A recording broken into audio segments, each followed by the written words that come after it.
இந்த மாதிரி உங்கள் வீட்டில் நடந்துடக்கூடாது அப்படின்றதுக்காக தான் கவர்மெண்ட் டிசம்பர் 1 ஒரு அறிவிப்பு வெளியிட்டிருக்காங்க. இதில் அவங்க என்ன சொல்லியிருக்காங்கன்னா, RCDன்ற டிவைஸ் உங்கள் வீட்டில் இல்லை அப்படின்னா உங்கள் வீட்டுக்கு கரண்ட் கனெக்ஷனே தரமாட்டோம் அப்படின்னு சொல்லியிருக்காங்க.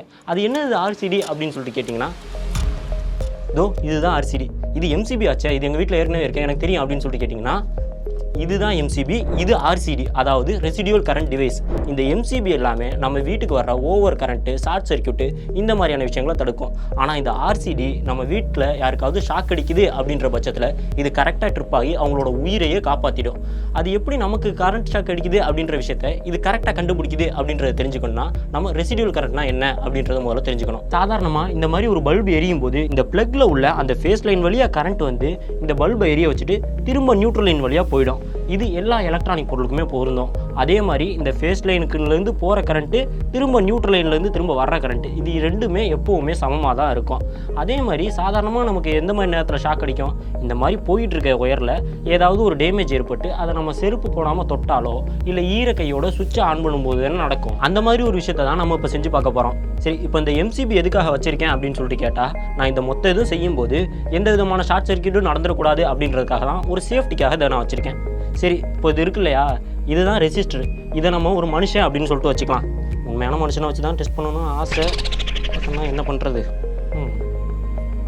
சரி, இப்போ நார்மலாக நமக்கு எந்த மாதிரியான நேரத்தில் ஷாக் அடிக்கும், நம்ம தரையோட கான்டாக்டில் ஏற்படுத்தி எர்த்தோட நம்ம ஒரு கான்டாக்டில் இருக்கும்போது தானே நடக்கும். அந்த மாதிரி ஒரு விஷயத்தை ஏற்படுத்துறதுக்காக தான் நான் இப்போ இந்த ரெசிஸ்டரை நம்ம வீட்டில் எர்த் பின் இருக்கும் இல்லையா, அதோட கனெக்ட் பண்ணுறேன். இப்போ இதோட இன்னொரு முனையில் இந்த ஒயரை சுற்றிக்கலாம். இப்போ நீங்கள் பார்த்தீங்கன்னா தெரியும், இந்த பல்புக்கு போயிட்டு இருக்க ஒயரில் ஒரு சின்ன டேமேஜ் இருக்குது. இப்போ இந்த டேமேஜான ஒயரை இந்த மனுஷன் தொடும்போது என்ன நடக்குதுன்னு பார்ப்போம்.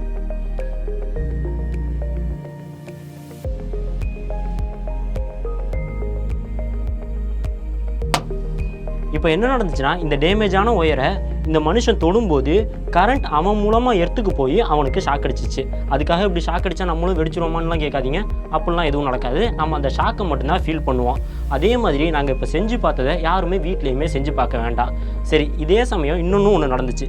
என்னென்னா, நம்ம முதல்ல சொல்லியிருந்தோம்ல, கரண்ட்டு ஃபேஸ்லேருந்து போகிறதும் நியூட்ரல்லேருந்து வர்றதும் சமமாக தான் இருக்கும் அப்படின்னு.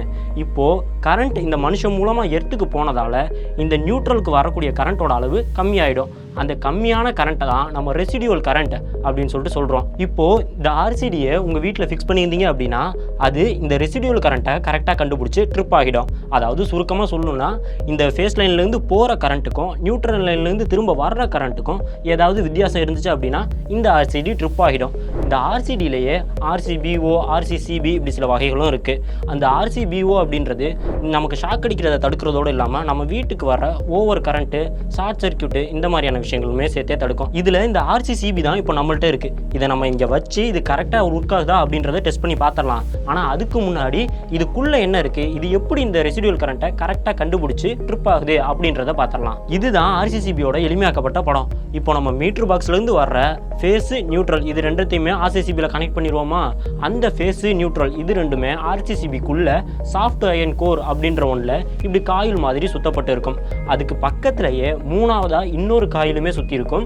அதோட இன்னொரு எண்டு ரிலேன்ற ஒன்னோட கனெக்ட் ஆகிருக்கும். இப்போ இந்த ரிலேவோட வேலை என்னன்னு கேட்டால், அதில் கனெக்ட் பண்ணியிருக்க அந்த ஒயரில் கரண்ட் வந்துச்சு அப்படின்னா அதுக்கு மேலே உள்ள அந்த ஃபேஸு, நியூட்ரல் இது ரெண்டுத்தையுமே டிஸ்கனெக்ட் பண்ணி ட்ரிப் ஆகிடணும். சரி, இப்போ எந்த மாதிரி நேரத்தில் இந்த ரிலேக்கு கரண்ட் வரும்னு பார்ப்போம். சாதாரணமாக இந்த ஃபேஸ் லைன்லேருந்து கரண்ட் உள்ளே போகும்போது ஒரு மேக்னெட்டிக் ஃபீல்டு, அதாவது காந்தப்புலம் ஒன்று உருவாகும்.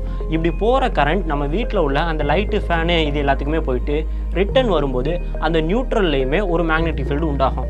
இப்படி உருவாகிற அந்த ரெண்டு மேக்னெட்டிக் ஃபீல்டுமே ஒன்றுக்கு ஒன்று எதிர் திசையில் இருக்கிறதுனால அந்த மூணாவது காயிலில் எந்த விதமான கரண்ட்டுமே உண்டாகாது.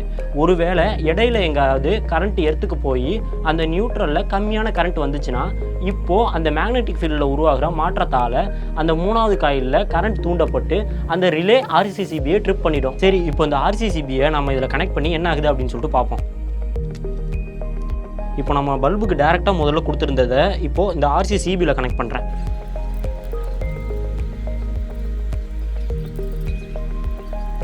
இப்போது RCCBயிலேருந்து நம்ம ஜங்ஷன் பாக்ஸுக்கு ஒரு கனெக்ஷன் கொடுத்துடலாம்.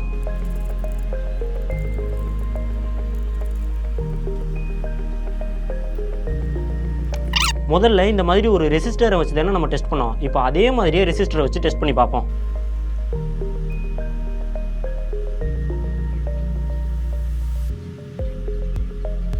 இப்போ முதல்ல வச்ச மாதிரியே இந்த ரெசிஸ்டரோட ஒரு முனையை எடுத்து நம்ம எர்த் பின்னோட கனெக்ட் பண்ணிடலாம். இப்போ இந்த பிஞ்சு போன ஒயரை இந்த மனுஷன் தொடும்போது என்ன நடக்குதுன்னு பார்க்கலாம்.